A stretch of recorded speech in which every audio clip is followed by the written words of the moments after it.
আমি মানিকগঞ্জ থেকে আসছি, আগে আসতাম অনেকদিন, অনেক বছর ধরে আসি।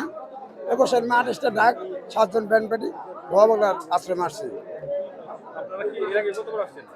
আইসি মনে নেই, অনেকবার আসছি। অনেকবার। হ্যাঁ, আজকে কতজন আসছেন এখানে আপনারা?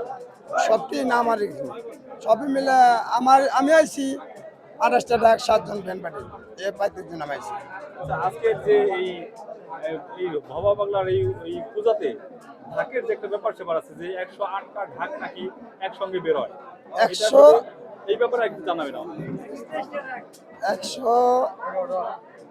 123টা ডাক আজকে এখানে উপস্থিত আছে। আজকে হ্যাঁ, মানে আজকে আপনারা 123টা ঢাক একসঙ্গে বের হতে যাচ্ছেন। 123টা হলো 17 জন ব্যান্ড পার্টি, 140 জন আছি বর্তমানে, এখানে আমরা আছি ভবাবলা আশ্রমে আইস মানে আজকে। ঢাকি কয়জন ঢাকি? ডাক ব্যান্ড পার্টি একসাথে, হ্যাঁ, যে বাদ্যকর।